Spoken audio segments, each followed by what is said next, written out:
Good morning to you folks. What is with the music, man? Good morning to you folks. This is Omar Srud with the Tilted Lawyer. That's what's going on. I had it open in another browser. An echo? Yeah. Um, I am joined by Melissa DeCastro and producer extraordinaire Dominic, and we have a heavy topic to discuss this morning: the recent shootings in Georgia at Apalachee High School, whereby Colin Gray is the suspected killer. He's been facing charges. His father is also facing charges of second-degree murder, and an unprecedented move by the district attorney over there. There's been cases where parents of school shooters have been charged with crimes. Never, however, to this degree. So we're going to talk about all of it. We're going to get to some of your questions coming up next. You're going to stick around because this is going to be a good one.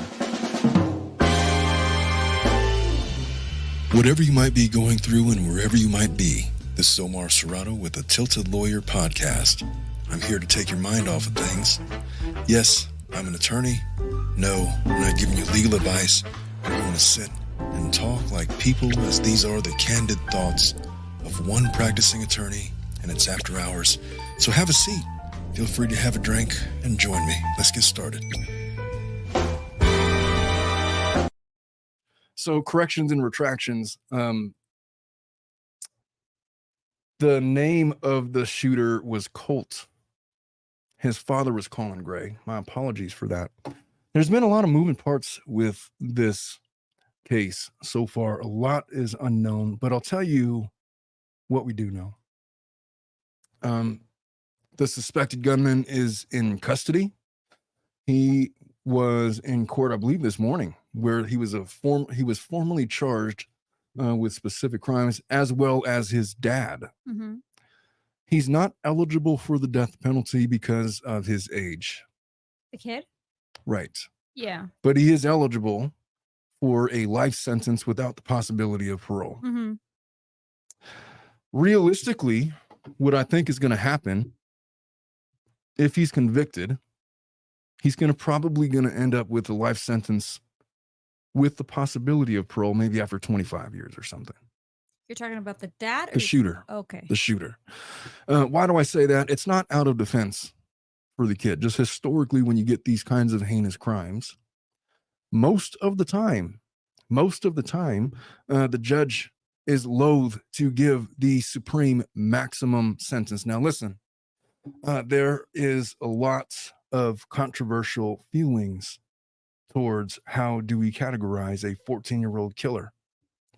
How do you go about empathizing with him and looking at him as anything other than a killer when he's a 14-year-old child? There are some of you out there that would empathize with his young age and despise what he did. There are some that are more calculated in your assessment of the young man and say, look, he did what he did. He's going to get what he gets.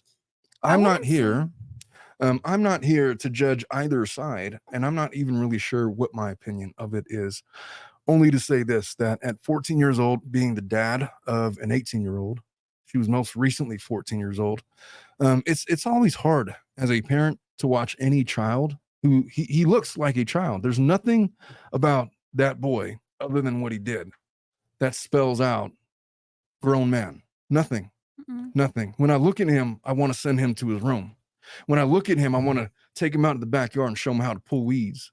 I want to take him out to the driving range and show him how to hit a golf ball 300 yards. I want to take him out on the wrestling like a kid. Omar's dad profile just showed up. The hell does that mean? That means Dad Omar. You have different perspectives, in my opinion, because I work with you. Yeah. So I've seen Dad Omar. Mhm. I've seen Boss Omar, Husband Omar, Attorney Omar, etc. Well, they're all related. Here's what we know. He's in custody. The 4 people that were killed: Mason Schermerhorn, he was a 14-year-old student. Christian Angulo, also a 14-year-old student. There is Richard Aspinwall, a teacher. He was the defensive coordinator for the varsity team over there. at Apalachee High School, and Cristina Irimie. If I'm butchering those names, again, I apologize. But that's what we know. The adults killed were both math teachers. Aspinwall, like I said, was an assistant football coach, specifically the defensive coordinator at that school, according to the school's website. There were 9 other people, 8 students, 1 teacher, who were wounded and hospitalized, all of whom are expected to survive, which leaves us with 4 ultimate victims when it comes to the crimes that are falling against these 2 individuals. So the suspected shooter, we call him the suspected shooter, knowing full well that he was probably the shooter, will be charged with murder. He's going to be tried as an adult. There's no juvenile court for this kid. Not for that. He was questioned by law enforcement last year several times for using a Discord account where he was making threats about shooting up a school. Everything is on Discord right now. Like There with were kids. I didn't know anything about Discord until maybe a couple of months ago, and now we have a Discord. Matter of fact, if you haven't already done so, join the Tilted Lawyer Discord. There's lots of shenanigans that happens in there, including the ability to stay up to date with our show and communicate with all of us directly. I saw a pattern when I moved here. Like the threats and stuff like that started coming from Craigslist and Reddit. And then they slowly migrated to Discord. And I know this because I have when I moved to the States, I think my little cousin was 10 and then the other one was 12. So they were really young. Right now they're 17 and 18. The 12-year-old did show me what her friends and people from her school were posting. I'll tell you what, there was the internet is not a safe place. No, it has never been. For children. I try to do an experiment with Dominic. And Omar, not even for adults, young adults, like for nobody. You should be safe on the internet if you're an adult because you should know better. So bullshit to that. All I'm saying is, You I know tried. How many women have been kidnapped because of that? I'm being dead serious. Could I make a statement? Could I make a statement? If you get kidnapped as a woman, most of the time, you know what?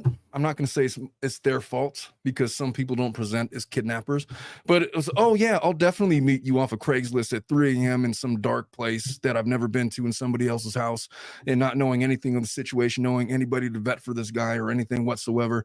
If those people answer those calls and they go there and something happens, you can't tell me that they shouldn't have known better. You think they really present themselves that way in Some of them do. 2024? I don't know how people present. I know that some wolves present as wolves. Some sheep present as sheep. And there are some wolves who present as sheep and everything in between. Exactly. But anyways. All I'm saying is I tried to have Dominic do an experiment last week and he effed it up somehow. I wanted him to pose as like a 13-year-old girl. A 13-year-old girl from 2024 or 2007? I had him do this last week. Okay. I wanted him to pose as a 13-year-old girl. I didn't want him to say anything. I just wanted him to say, hello world, I'm 13. Hi world.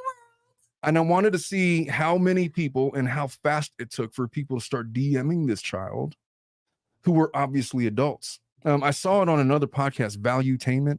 They did something similar. There was this hacker who I guess has reformed himself. And now he's trying to go about keeping people safe on the internet. And then he was going on,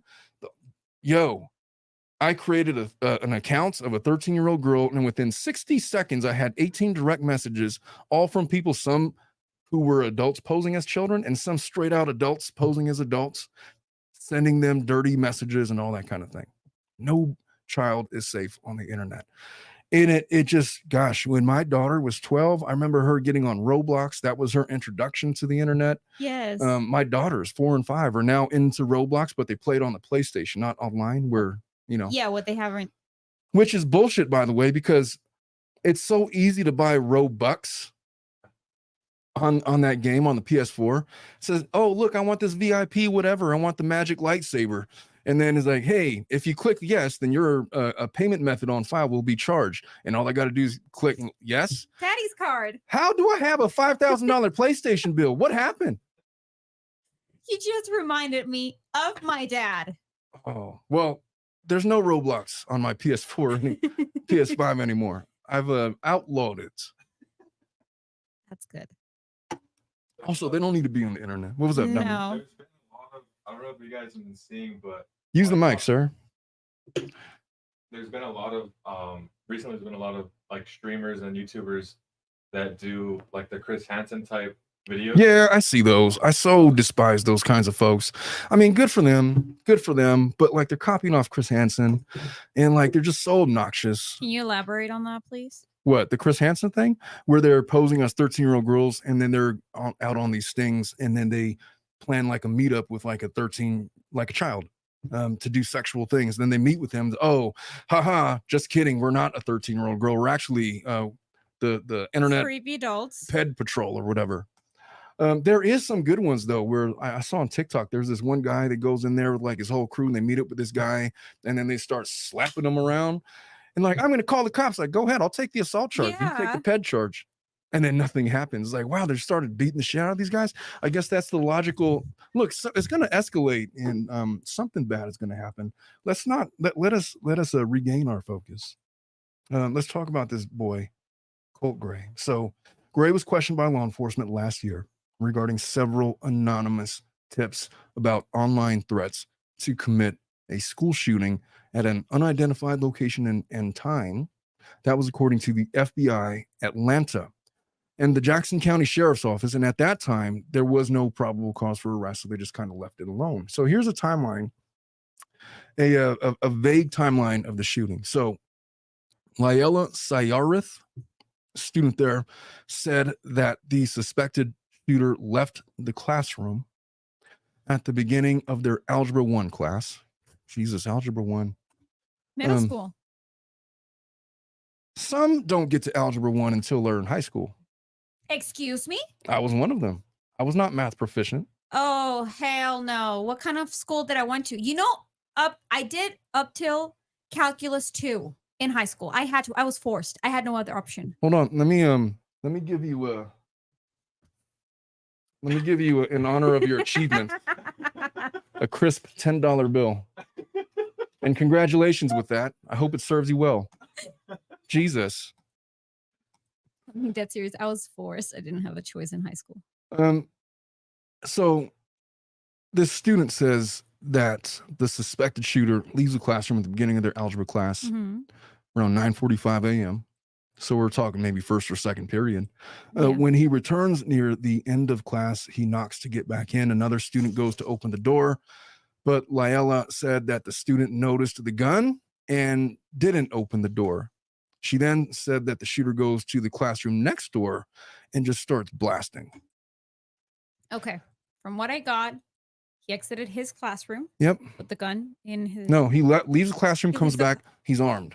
Okay. He knocks on the door to get back in They don't open the door. because they see he has a gun. Exactly. And then he goes to The next another door, classroom. Exactly. I don't know if it was vacant or not, but he goes to the classroom over and he starts opening fire.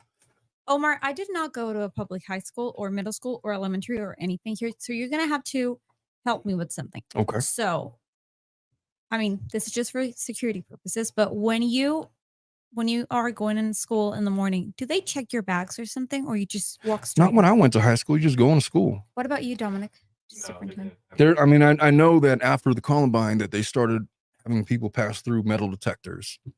After Like the in what? the late 90s, the Columbine shooting. Yes. Uh-huh. Early 2000s, that became a thing. I don't know how long that stuck around because I was dropping off my daughter at high school last year and she wasn't getting passed through metal detectors. And so there was a time where security spiked and then it dropped off because of people complaints, and yet we still have school shootings.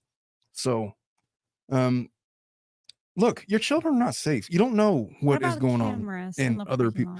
lot? Well, those are easy to have. I mean, every house nowadays has a surveillance. I'd imagine every school has surveillance going into every hall and every nook and cranny. There's no reason not to. It's just I'm trying to figure out how he snuck that inside. Well, I mean, I guess that's a big question. The sheriff's department received the first reports of shooting around 10:20 a.m. Law enforcement gets there shortly after those calls, in addition to 2 school resource officers assigned to the Apalachee High School. A resource officer confronts the shooter, who immediately surrenders to the deputy and is taken into custody, which is, usually those end a different way, with the shooter taking their own life or some kind of a shootout. This kid just voluntarily. I wonder about his state of mind. I wonder about a 14-year-old. I mean, what did he think was going to happen? I mean, he clearly had ideas about this going back a number of years. Like in his brain, he's holding a gun and he's going around, he's shooting folks. And now law enforcement is there and they probably scared the living shit out of him. And how quickly does he surrender? Now, you could say that, oh, he was a coward, but he's also a boy. He's probably still afraid of the dark. He probably doesn't like to go downstairs by himself because he saw The Exorcist last week. My daughters are like that. I don't want to go to the bathroom by myself. What do you mean? It's like daylight, but the hallway is dark. It's like, okay, I'll walk you over there. He has a kid brain, and so the fact that he surrenders to police, I just wonder the degrees of change of mental psychology with this kid, going from, the hunter to the hunted. And as a pubescent boy, it's just, I don't know, another topic for another day. But so when the shooting happened, all schools in the district, they were placed in lockdown, obviously. And police are sent out of an abundance of caution to all the district high schools and, to check on it, see if everybody was okay. The FBI and the ATF get involved. They're later on the scene working with local and state officials, according to Attorney General Merrick Garland. So in terms of the most recent investigation, this is what we know. There's no reports of secondary incidents or scenes. Law enforcement has decided that this is an isolated incident. And according to this specific incident, the gun that was used in Wednesday's shooting was an AR platform weapon, according to the Georgia Bureau of Investigation. Sort of like if you go on a Dominic's Instagram. Oh my God. The one that he was effing around with on 4th of July, said, hey, look at me with my AR-15. And he's like trying to flex and show off his guns. Like, you want to mess with me, bitch? With his bleached blonde hair. So what was that about, dude? Bleached blonde hair. He was going through a phase. He certainly was. He has this AR platform weapon. Apalachee High School received a phone threat earlier in the morning. Warning. Now, this is critical. Warning that there would be shootings at 5 schools and that Apalachee would be the first, which is why they go to check up on all these other schools in the district. GBI Director Chris Hosey said that there's no evidence of other schools being targeted, but investigators are pursuing any leads of potential associates of the shooter that was involved in this incident. At this point, there's no evidence that any additional shooter was involved and no evidence of a list of schools being targeted. Now, if you want to take back this timeline all the way back to perhaps the origin of him getting this idea that this was someday going to be a reality, in July of 22, Colt Gray's family was evicted from their home by a Barrow County Sheriff's Department in July of 22 for failing to pay rent. This kid doesn't have a stable household. He wasn't granted the best poker hand. Let's just say that. He's transient at this point. As part of the eviction, sheriff's records show deputies collected 3 firearms at that time, including an AR-15 and at least 1 hunting bow, and kept them for safe keeping. The weapons were later released to the owner. So this case is really instructive. If you have children and you're raising children and you're of the sorts to collect guns, weapons, bows and arrows or whatever, lots of good people do that. Second Amendment rights are a thing and people exercise them. I don't personally have any issue with people collecting those kinds of firearms, but now we're in a situation. What if your kid grows up and shoots up a high school? Of what consequences should befall the parents? In this case, in a completely unprecedented move, dad is being charged with multiple counts of second-degree murder, carrying with them 15-year maximum sentences each. He could potentially spend the rest of his life in prison, depending on how the sentencing falls in place. So that was back in July. In May of 23, the FBI receives several anonymous tips about online threats to commit a school shooting at an unidentified location and time. The online threats included photographs of guns. According to the FBI, the Jackson County Sheriff's Office then interviewed Gray, who was 13 at the time, and his father, Colin, who said guns were in the house, but his son didn't have access to them. Colt denied making the threats online. And I guess that was that. Jackson County alerted local schools. Authorities determined there was no probable cause for arrest or to take any additional law enforcement action at the local, state, or federal levels. My question is, look, you're going to be hearing about this case for years to come.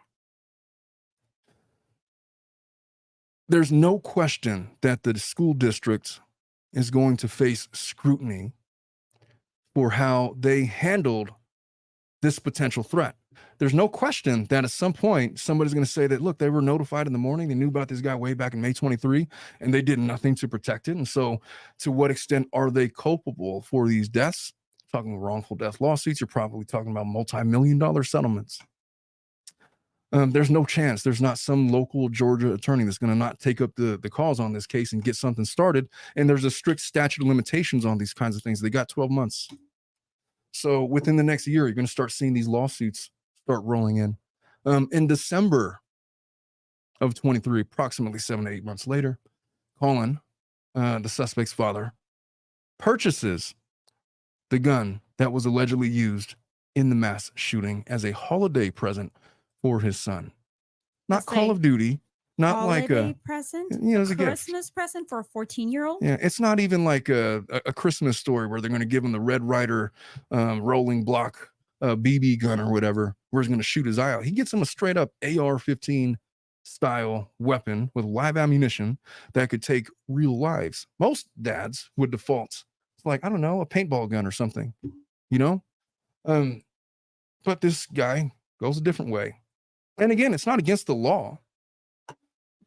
However, it is against the law to put your child in peril, give him a firearm, and not properly supervise him, and which leads ultimately to what we're talking about today.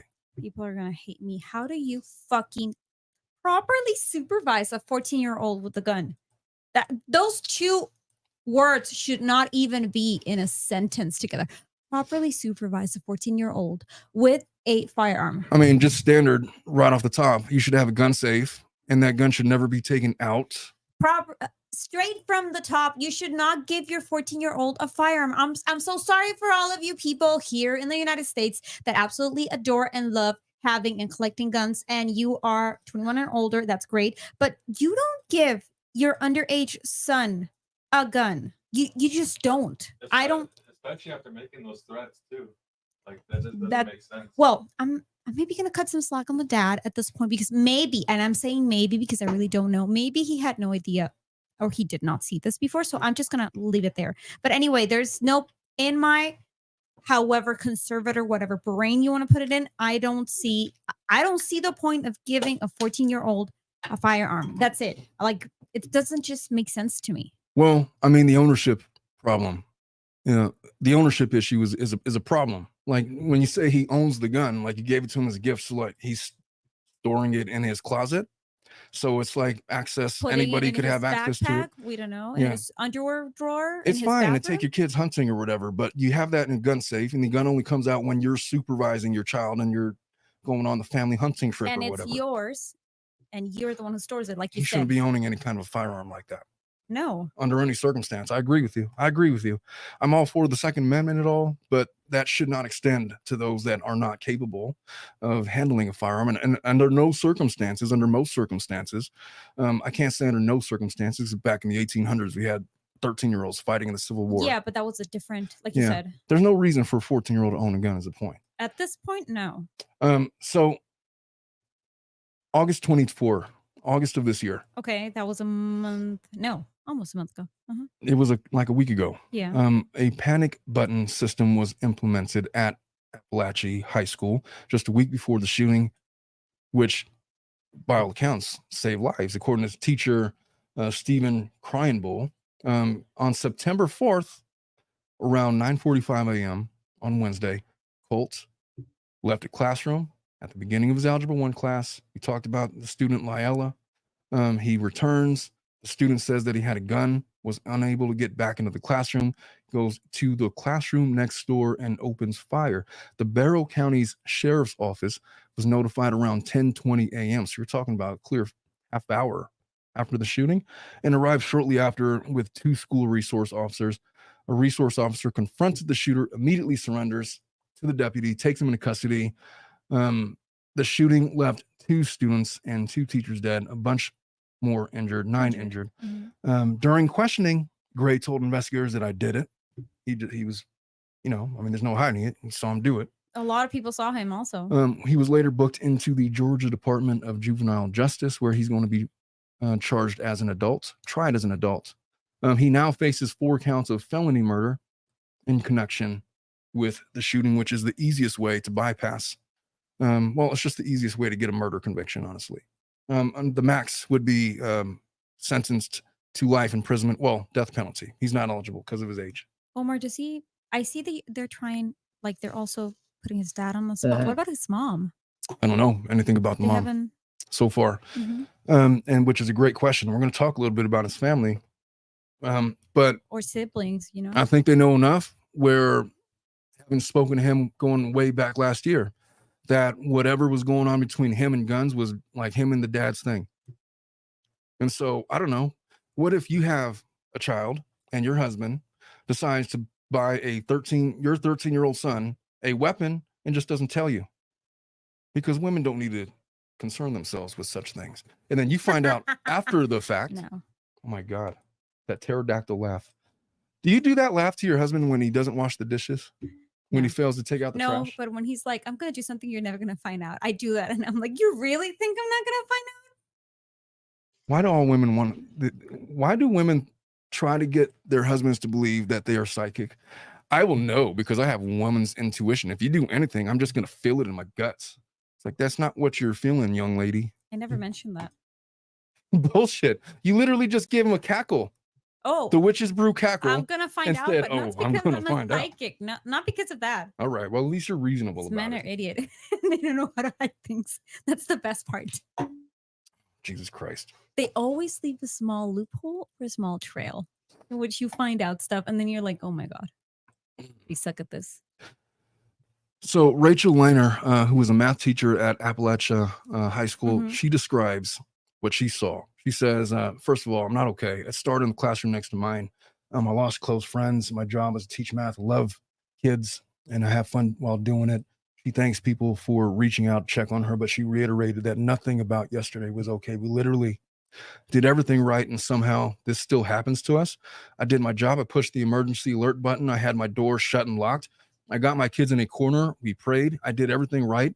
Hoped my family next to me was still alive while listening to the screams in the room next door. I guess, there's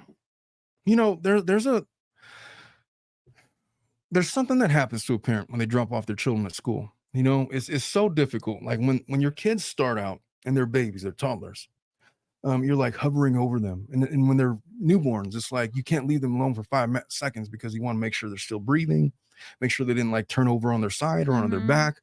One day is going to come where, oh my God, your baby's not in the same room because they learned how to crawl and didn't tell you about it. And so you'll find them in the kitchen or whatever.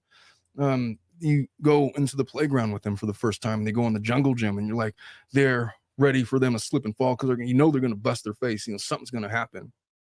And then the time comes to drop them off at school. As I've had a daughter just graduate high school. She's been through the whole process.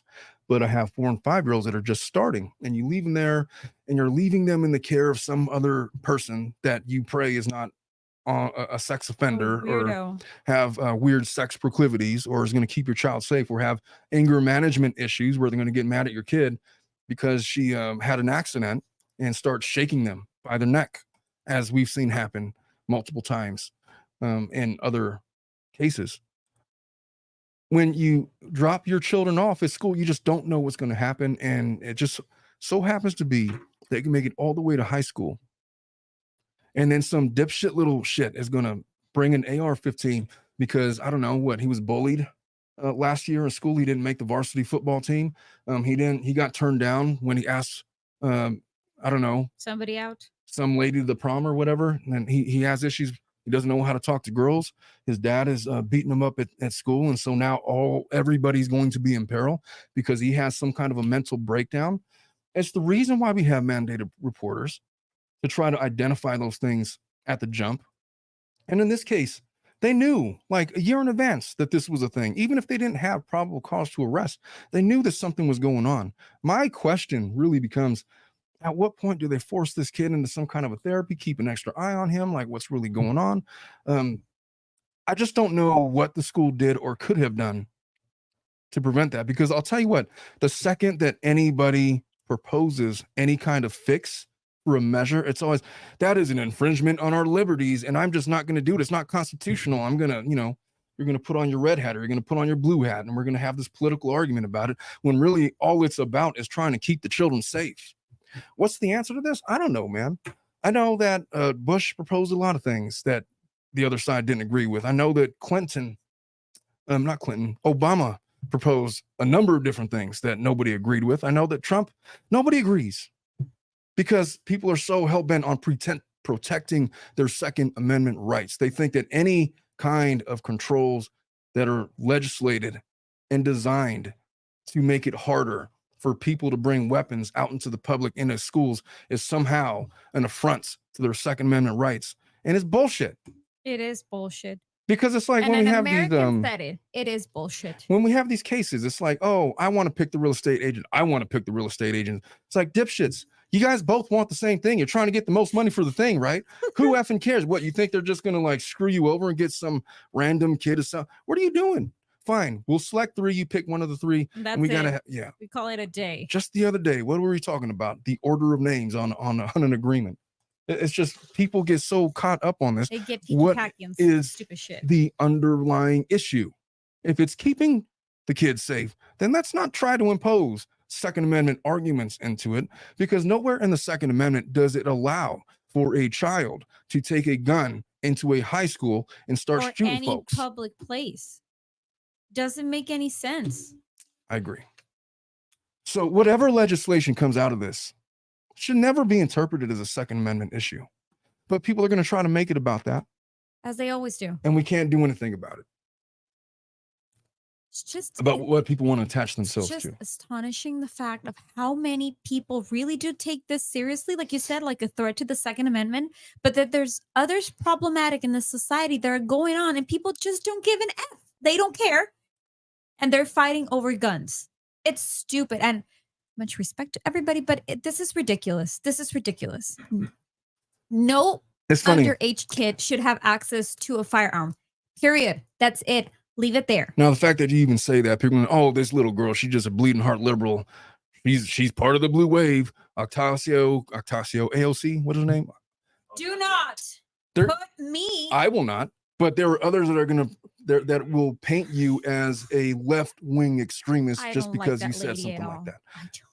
I don't care who you like. I'm just saying that people will incorrectly try to take you and your position and pin me there and call you an extremist and try to discredit what you say. There's a lot of people that are the ringleader for that. One of them is running for president.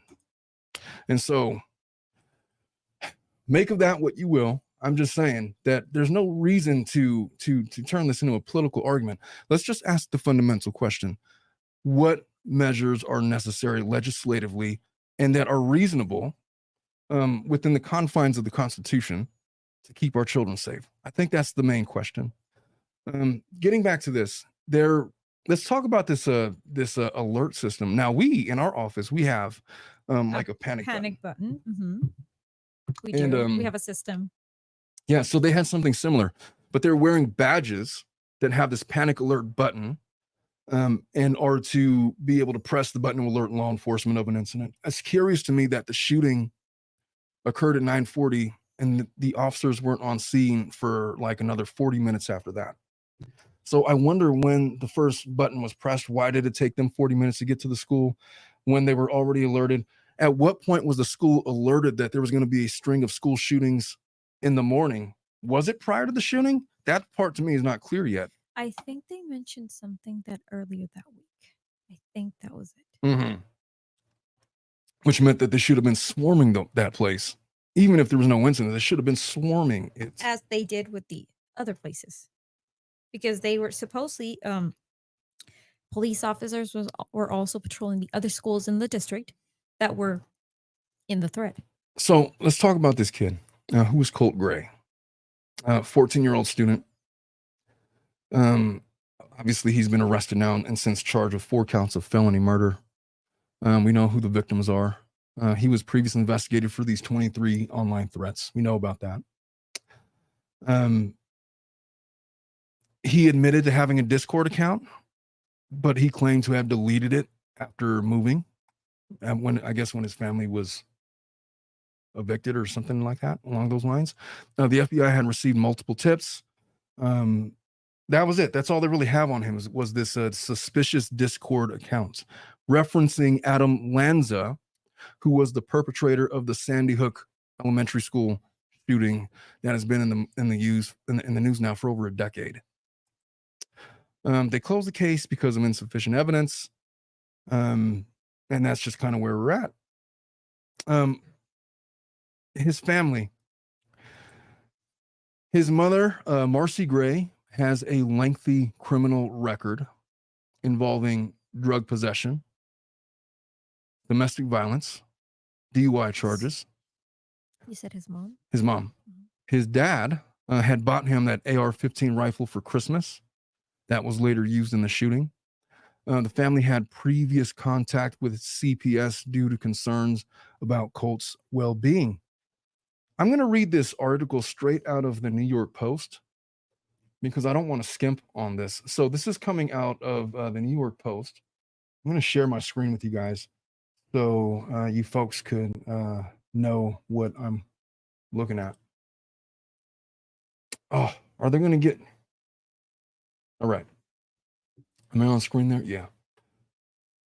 All right. So Colt Gray, the baby-faced Georgia school shooting suspect, was charged with murdering 2 classmates and 2 teachers, grew up in a broken and neglectful home, which police and child services visited on a regular basis. His mother, Marcy, 43 years old, has a lengthy rap sheet, including drug and domestic violence arrests. His father, Colin, 54 years old, bought him that gun for Christmas. He's now facing charges of his own. Lauren Vickers, who lived next door to Gray's in Jefferson, Georgia, said that there were problems immediately when the Grays and their 3 children moved into the well-manicured neighborhood 60 miles east of Atlanta in 2022. There were nights where the mom would lock him and his sister out of the house, and they would be banging on the door, just screaming like, "Mom, Mom, Mom," and crying. It was absolutely devastating.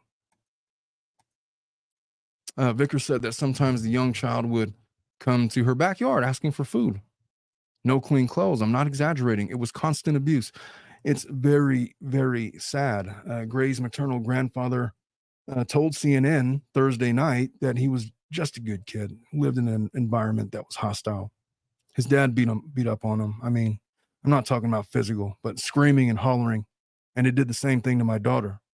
Charles Polhamus said, adding that the boy did not show any outward anger issues, but was affected by his upbringing. Okay, Now, you're telling me that Child Protective Services was aware of this situation going on? Well, because that's what they you're reading. They were aware of it in the context of him being a victim of parental neglect, abuse, all those things. Exactly. Mm-hmm. So that's where I was going to. Yeah. So CPS was aware of this and they weren't doing crap? Isn't that par for the course? How many times we see allegations like this where nothing happens because it's just it's just you know what, it's a just- family law yeah, issue. whatever. Take it up with them. This is a civil matter. But sometimes you have all this going on, and then something really bad happens, and then people start pointing fingers. So now investigators seeking to understand the suspect's motives are looking into his family's previous contacts with the State Child Protective Services Agency, the GBI director said Wednesday. Colt was charged as an adult on Thursday, 4 counts of murder after Wednesday's shooting at Apalachee High School in Winder. He's expected to appear in court on Friday. That was today. He's already appeared. He's already been charged. Lauren and her daughter Berlin were neighbors in the Grays. This is pictures of them. I guess these are the neighbors. This is the house where they lived. And that was a picture of the school. There's some of the victims being carried away.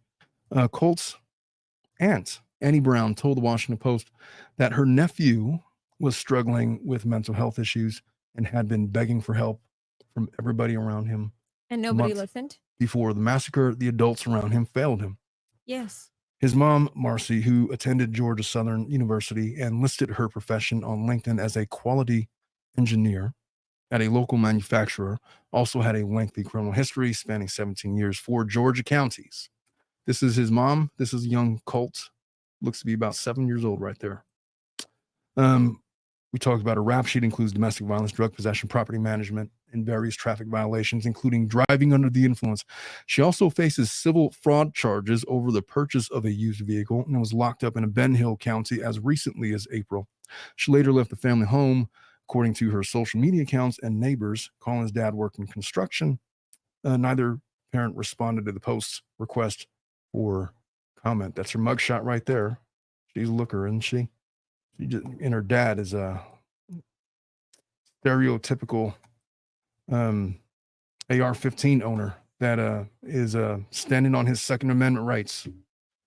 He will not be told by anybody that hitting it. If he wants his son to have a gun, God damn it, I'm going to buy him one and I'm going to do it for Christmas. A sovereign citizen? I don't know if he's sovereign citizen or not, but he's what I know about him is he's a domestic abuser. The fact that you got these children being locked out of their own house and they're like begging and screaming to get back into the house. They're going to the neighbors to ask for food or stuff like I've that. never heard of instances of that where children are locked out of the house that didn't involve other extreme forms of child abuse or neglect. Mm-hmm. So we're not talking about parents of the year. Jackson County Sheriff's Office visited the Gray's home in May of 23. They're talking about the FBI report again about the Discord. Couldn't confirm stuff. Colin told the cops that they kept several hunting rifles in the house, which he admitted Colt had occasional access to under supervision. The officers urged him to keep the firearms under lock and key and advised they keep Colt out of school until this matter could be resolved. But school was already out for the year. Law enforcement told the Post that in December of 23, despite the visit from the cops, Colin buys in this gun for Christmas. Weapons used in Wednesday's school shooting. And the neighbors had stuff to say. It was the mom who drew the most attention, according to them. I guess these are his other siblings. That's his mom. Jesus Christ. I would find her in the driveway, passed out with the car running and blaring music early in the morning because what is that a symptom of? Probably out night having a bender. Or she came home drunk from some whatever. This is according to Vickers, speaking of Marcy, who was, she claimed, habitually abused drugs and alcohol. She would have taken the little one to daycare or pre-K. She was driving him like that. She said Colt didn't speak much, but that she'd often see him skipping school, wandering around the woods and in the unbuilt houses at nearby developments. Asked to characterize Colt, Vickers said he wasn't a bully or a mean kid. He didn't say much. Look, my characterization of a family like that, in my experience in these cases that go against the advice of those around them, attorneys, law enforcement, school, psychologists, counselors, whatever, they're just so hell-bent on their beliefs on Second Amendment stuff that they expand it into areas that they don't belong and they turn it into a religion. They're standing on those grounds and their children are suffering. She says she called child services several times. Vickers said they came, they talked to me, they did nothing. At the same time, Gray's mother and maternal grandfather have accused Gray's father of being verbally abusive towards his family for years. He was just a good kid. He just lived in an environment that was hostile. His dad beat up on him, all this kind of stuff. So that's the kind of environment that this boy was. That this poor kid was going through. Now, look, you're gonna say that, and there's people going to be angry with you for showing any kind of compassion or empathy towards him because the second that he pulls the trigger, and ends anybody's life. Person? Well, it's like there's because you're a human, you will have compassion for a kid that grew up in that environment, and it's not that you're excusing what he says. It's just like F. Like it didn't have to come to that, and it's not that you show him any kind you're not excusing what he did. It's just like he's just an effing kid. He's just an effing kid. And now you want us to pull the trigger and then sit him down execution style and end his life. That's what we're doing. We're throwing him away for life. And it's like it hurts to do that because he's just a kid.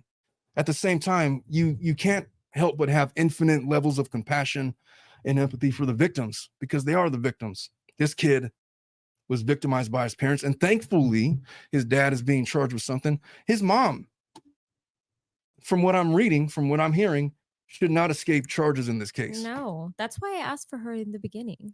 Like those children shouldn't be in those houses. They haven't been removed already, then they should be removed. First of all, they shouldn't be in that household. And I read they had 3, including him. So one of his sisters, and I don't know if the other one is a boy, they should be removed. Yeah. What's going on in the chat, Dominic? Melissa said that she wanted to let us know that she agrees completely. She was sitting back. She just wants us to know that. Is people talking shit in the chat? No. Everyone's kind of agreeing. Oh. Yeah. Well, they're saying another one just happened too as well. Today? Yeah. Get the F out of here. Wait, what? Where did this happen? I'm not sure. Let me look. Well, part of my degree is sociology. Mm-hmm. Okay. So in one of my classes, they were taught by 2 social workers that were 25 and plus years in the field. Yeah. And in one class, I remember they were talking about shootings, school shootings and minor kids and stuff like that. The vast majority of the time, and this is one of the examples, all of those cases rail back to the family where kids are showing multiple alerts of, hey, something's going on with me. Please help. And everybody around them just ignores them, including family members, including the school, including everything. And then they just act when things like this happen. And I'm not going to say the child is blameless because no, that's not the case.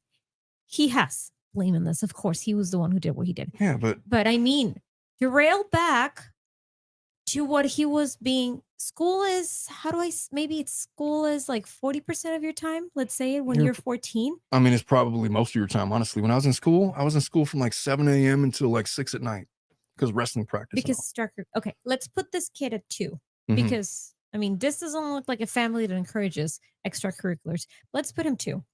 I will give him, let's say, Monday or Friday, let's say 40% of the time or 45.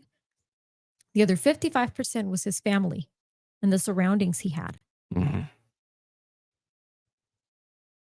School maybe was his escape, if we could call it that way. Well, look, children are fragile.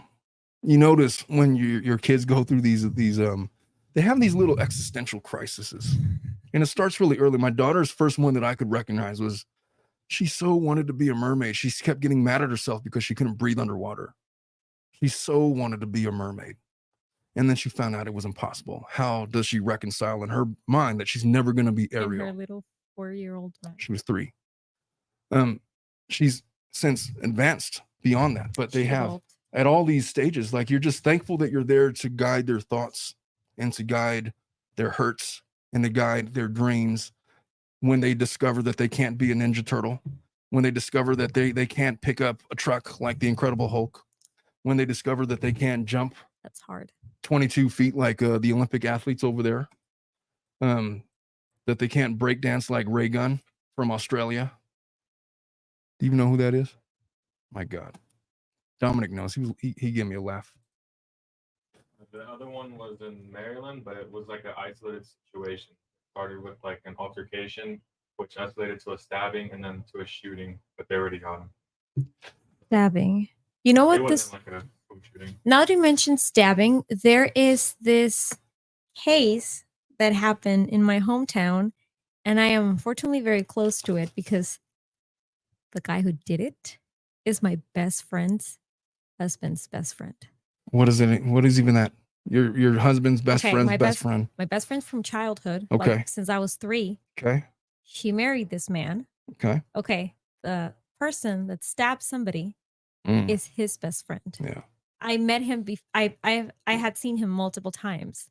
So what happened was these two were 17 at the point I remember, and they were at a mall. It was a guy and a girl. They were dating, and then he took her to the 3rd floor because apparently he had a surprise. And then he like covered her eyes, blindfolded her, took her through the stairs to a place in the mall. I do remember this mall where not under construction, but it was like an empty space, and the lights were down. And he stabbed her in the face. In the face. Did she survive? Yes, she did. Yeah. She was a month away from graduating high school. Did she get a wicked scar out of it? Was she disfigured? What happened? No, thank God. No, I have seen her after that. No, she was fine. You can see minor scars, but nothing like too. She's very lucky. Because the guy gets stabbed you in the face. I mean, it could have been so much worse. It could. Of course, she got a restraining order. Of course, he went to prison. A lot of things happened after that. Of course, nothing was the same after it. Well, let's talk about, we're going to wrap this up in the next 10 minutes or so, and then we're going to do some family law after dark. We may be joined remotely by Senior for that, by the way. We'll see. Colin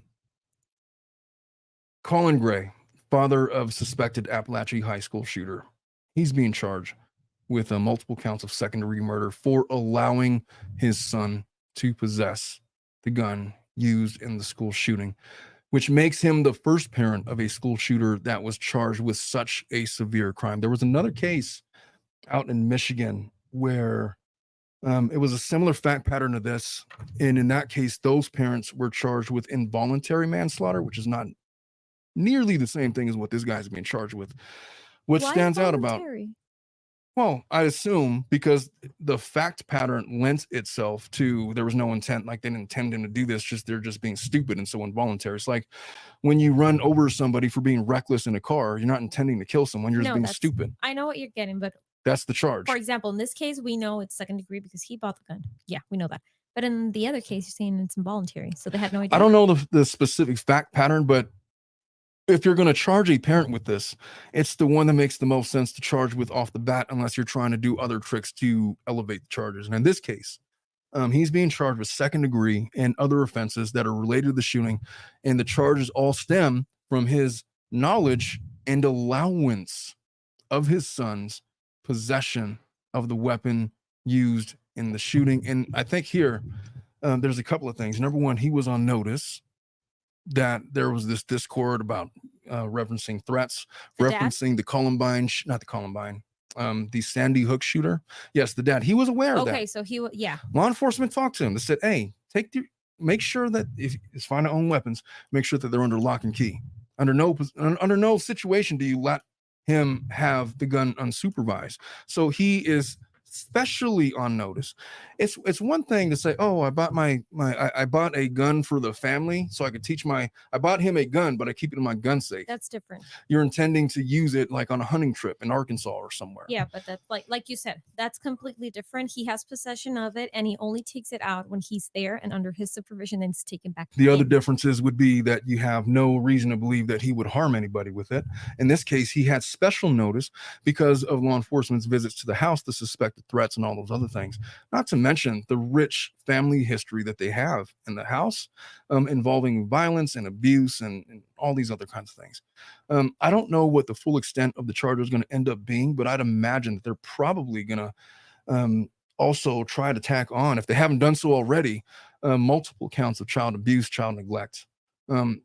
Obviously, he's going to lose his parental rights. Hopefully, he'll lose his parental rights. He has no business being the father to anybody. Hopefully, all of them do. There's still young children there in the house, as far as I'm aware. Wasn't he the youngest one? I don't know if he was the youngest one or not. I saw pictures where there appeared to be, oh, you know what? There were younger children, but he was a young kid himself. And so that's what I'm looking. Yeah, I think he is well, I don't effing know. I don't know what the names of all the kids are, but if there are younger kids, then they should not be subjected to that kind of lack of supervision is all I'm trying to say. So they're charging him based off of that, his knowledge and allowance of his son's possession of the weapons. The charges against Colin, they're unprecedented. And here's the main thing, that there were warning signs regarding his son's potential for violence, including the investigation and online threats. We talked about that. We talked about that Michigan case where there was a similar thing, but they are getting him for involuntary, not second degree. So the prosecution of Colin is significant because of the conservative nature of the county and the potential impacts on future similar cases, which leads me to explain why we felt the need to go into this whole preamble about people mixing the Second Amendment with legislating protections against these kinds of instances. There has to be a clear separation and a way that you can maintain Second Amendment rights. You're not getting rid of the Second Amendment anytime soon. It's not happening. But folks that have taken on as their life's purpose, protecting the Second Amendment under all cost, have to stop this bullshit about every time somebody threatens to pass legislation that will protect against high school shootings, and they elevate it to an all-out attack and affront to all of their Second Amendment rights. That has to stop. I can't believe they're fighting so much. They've been doing it for years. No. Listen to this. Okay. I can't believe they're fighting like so hard to just protect that amendment to the way it is, like, and repelling every single thing that's trying to like modify it for this kind of things. Well, it starts off like this. And then the same people are fighting to take off the amendment that allows you to be an American citizen if you're born in this country. Like, it's the same people. There are some people that view the Second Amendment as like a religion. I know, like a cult. Just a reading of the Second Amendment, protecting the rights of Americans to keep and bear arms. That's the fundamental, That's right? it. Uh-huh. It also protected a well-regulated militia, being necessary to the security of a free state. The right of the people to keep and bear arms shall not be infringed. It's that problematic language right there, that what constitutes infringement. Any regulation that restricts or impedes my ability to keep and to bear arms shall be outright disregarded. And so I promise you, and I haven't heard any well-reasoned arguments yet, but I promise you there's going to be legislation introduced as the result of this case. And I promise you the opposition will be that if we allow them to start taking this and this away, then we're just, you know what? It's going to be the end of the Second Amendment as we know it. And next thing you know, they're going to be restricting our Fourth Amendment rights, and they're going to be in our house and coming in and out whenever we want. We won't be a free state anymore, and we're going to have to secede from the union and all this kind of stuff, all that kind of nonsense. I so conceited. Oh my god, that is the correct word, isn't it? Conceited. Like, it's not all about you, buddy. You know where I got this from?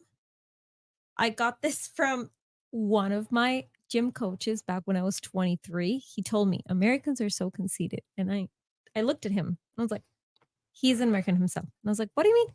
He's like, yeah, over here, you're not forced to do anything. You're not obligated to do anything. This is a free state, free whatever. But I see everybody around the world doing stuff because they're forced to or because they're obligated to, which is beneficial for them. But over here, you try to impose that kind of thing. No, people blow up like you're saying it. Well, because there's a central debate in all of that. And it's really stems back to how people interpret the Second Amendment. And then there's some that interpret to mean that weapons that are commonly used by law-abiding citizens for lawful purposes are protected by the amendment. There's some that, because that's pretty much plain language of what it says. But there are others that say that weapons that are not commonly used for these purposes are not likely to be protected or shouldn't be protected. There's some that believe that it was intended to prevent Congress from limiting a state's right to self-defense. It's a completely different argument. Back then, everything was cowboys and Indians over there. Like everything was up for grabs. Everything was out in the open. Everything was, we were trying to build something. And so the rights of the states to arm themselves was very key.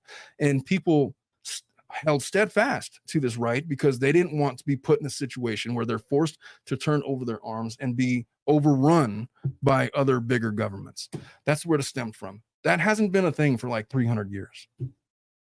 So the modern 24 interpretation is basically you have the right to keep and bear arms if you have them, if you want them, if it's your inclination to do that. Over the age of 18. Yeah, but within reason, you shouldn't be a child in high school and say, "Oh, my Second Amendment rights. Let me just holster my AR-15 in my backpack."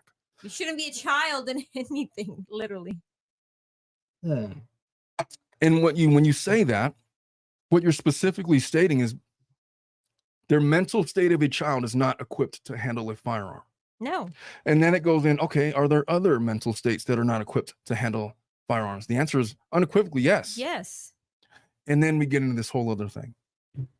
Right? Yeah. And so how's the chat going, Dominic? Good, actually. I thought it was going to be more mixed. I kind of thought so too. Me too. Dear Dad, Durak Shani says that a fraud on the American public. That's how former Chief Justice Warren Burger described the idea that the Second Amendment gives an unfettered individual right to a gun. I'm not kidding you when I say that there are arguments that are hundreds of years old when it relates to this Second Amendment stuff. And it was the thing, every time there is a school shooting, every time there's a mass shooting, and people start talking about finding ways to protect against these kinds of violences, the Second Amendment folks start making it a religious experience. Here's where what does it say? There is no age limit on the 2A. There is no age limit? There isn't. So an 8-year-old could have one? Literally? By the plain language of the amendment, if you were to interpret it that way, that's one way. Now that brings us into, and look, could I just get this out? The founding fathers, people that signed the Constitution back in 1776. Exactly. One of them was like 18. Most of them were like in their 20s. Yes, you're absolutely. I think nobody was over the age of 25. They were children. Yes. It was written by kids. By children, not in a way that I or most lawyers would have written it, because there would have been clear. There's too many loopholes. In areas where it was ambiguous and up for subject to interpretation, I think we would have probably tried to restrict that language a little bit better. So now you have these competing theories of legislative interpretation. One of them is we're going to go by the letter of the word, the plain language of the statute. That's what the founding fathers intended. And then some people will go, who gives an F about what the founding fathers were intended? They were kids. But that's one aspect of it, and it's debated even on the very Supreme Court that interprets these cases. There's another that states that the interpretation of the amendments should evolve with the times, meaning these words meant something in 1776. They're not going to mean something different. The same thing in 24, right? And so would the legislature have reasonably made it legal for a toddler to walk into a preschool with a firearm? And if the answer to that is no, because no reasonable person would argue such a thing, then perhaps that's how the law should be interpreted. And the reason why the majority of these cases are where they're at is because of those differences in how to interpret. When you can't even argue over how the statutes themselves, the amendments themselves are to be interpreted, then you're always going to come away with differing opinions, with differing conclusions, and both of them will be right depending on how they interpreted the statutes themselves. And that's, you know what, not a discussion I intended to have this morning about Second Amendment legislation, but it is one that is necessary because we're so screwed up in how we're interpreting it, and people are willing to die for their method of interpretation. And that's why we can't get anywhere with these kinds of cases. Strongly believe that there should be another, well, people are going to fry me alive. Nobody's going to fry you. Yes, they are. But anyways, help me with this, because I really don't remember. There's the amendment of the prohibition of alcohol, and then the very last amendment in the Constitution is like a repeal of that one, if I'm not wrong. Right? There is one amendment in the Constitution that prohibited the sale, use, and consumption of alcohol, if I'm not wrong. And then the very last amendment in the Constitution repeals that. I'm sorry, Melissa. I wasn't listening to a damn thing that you said. Not a that. This happens every day. This happens every single day.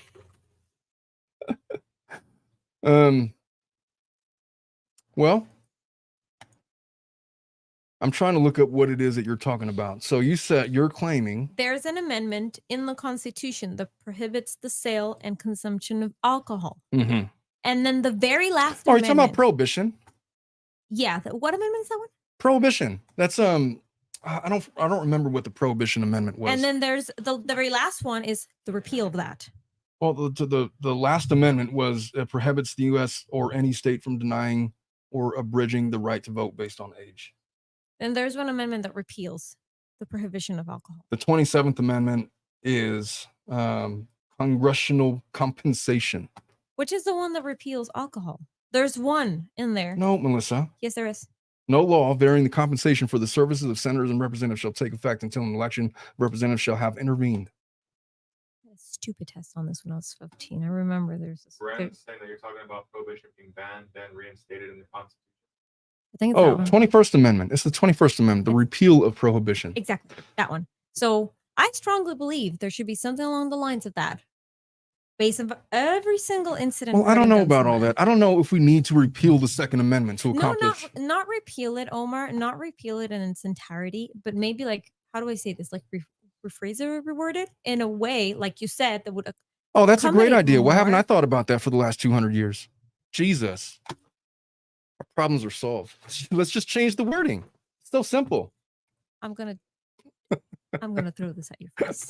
I should have thought about that all along. We could just change the wording to make it more so that everybody could understand and agree.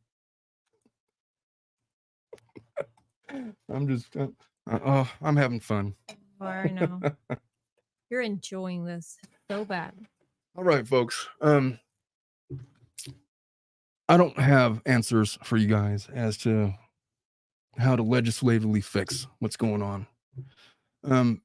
It's worth talking about it, because if we don't talk about that, then what we're really doing is just covering this case for the sake of covering salaciousness and entertaining ourselves on the misfortune of others. So if we can't posit a solution for some kind of reform that would allow for protection of these children, I don't know why else we would cover a case like this. But as it stands, we have a 14-year-old child that committed a terrible and heinous act. There's 4 people dead, 9 others injured. He was the victim of harsh, brutal, and sustained child abuse and neglect that appears to be throughout his life. We don't know all of the horrors that befell this little boy, but I do know that his dad is properly being charged to the max. I wonder why they're not also similarly charging him with felony murder. I wonder if that's not an amendment to his charges that are forthcoming. But as it stands right now, his exposure is probably for the rest of his life anyway. Mm-hmm. 15 years on all of the second-degree counts. I believe he's been charged with 4 second-degree counts. It puts him at 60 years on a maximum sentence, plus a number of other charges. He's likely never to get out of jail. Devence Moore says, not being able to talk civilly with one another is why crap like this happens. Yeah. And you know what? What always happens is we start the discussion and then we get frustrated with each other and we stop talking about it until the next thing happens and we bring it up again. And you know what? As long as I've been alive, we've been going through the same cycle. And then friendships break, people get divorced, everybody hates each other. Well, if you get divorced over the Second Amendment, I'm not confident in the strength of the marriage. Omar, I am just saying, because I've lost many friends that now at this point in my life, I know that they were not really true friendships. Lost many friends by not agreeing with them on stupid crap like this one. Well, I don't know what to say to that. I'm just gonna go out on a limb and say you're better off. People are so freaking fragile and I don't know, like crystal. I don't even know how to say it. Arson of snowflakes. That's a cute one. It's good to see Arson back in the chat. He was like one of our first subscribers back when we had like 1,000. He's back in the chat now. He says the Second Amendment has killed less than abortion, but people scream all day that it's their right. Yeah. People attach whatever weight they're going to attach. And the problem is sometimes when you attach yourself to something, it doesn't matter what you hear along the way, you're invested and you're not going to give up that investment, because to give up that investment means that you've been arguing for bullshit all your life. Lots of people are like that. Lots of flat earthers are like that. Lots of people that are hell-bent on proving that we didn't go to the moon. I'm not even going to open up that discussion right now on the show. A lot of people are also fixated on proving that the earth is not round. I'm just saying it's a thing. Listen, folks, I'm going to wrap this up. We're going to be doing Family Law After Dark in about 5 minutes. So if you haven't already done, number one, 3 things. If you haven't already done so, the best way to support the show is to join our YouTube memberships or our Patreon. You can join either. If you join our YouTube memberships, you will have access to all of the exclusive streams that we do that are specifically for our podcast. And of course, I'm never going to put all of our content behind a paywall ever. And so if you just wanted to listen to the audio show, you'll always be able to do that on Apple or Spotify, wherever you listen to your podcast. We're part of the Believe Network, and we do we cover these cases weekly on a almost daily basis. We put out something new. But if you are a member, you'll have access to other special things that we've done, like Poker Night we just did, where Pam Chasm is like the 2-time champion for some reason. I don't understand it, but she keeps winning. You'll have access to our cigar and wine nights that we're going to have coming up. We're going to be doing our movie nights. We're going to be doing a lot of different things. You'll be able to participate on Family Law After Dark if you're brave enough. So do that if you haven't done that already. And for everybody else, I love you all. And I hope you have a wonderful weekend. In about 5 minutes, head on back over to the family. Hey, Dominic, could you drop the Family Law After Dark link? If it's not already in the description, if you just leave it in the comments. And hopefully I'll see you guys all over there. It's going to be a crazy one. What are we talking about today? We're talking about people wanting to get divorced because wife is wearing, doesn't like how she wears her dress or whatever, and he just feels it's unfair. We're talking about people that this guy wants to swindle his wife out of all of the community property and wants to know how to do it. I'm going to tell him how it's not going to work out that way. Anyway, we got lots of good things to talk about. I'll see you guys all over there. I love you all. Bye. Bye-bye.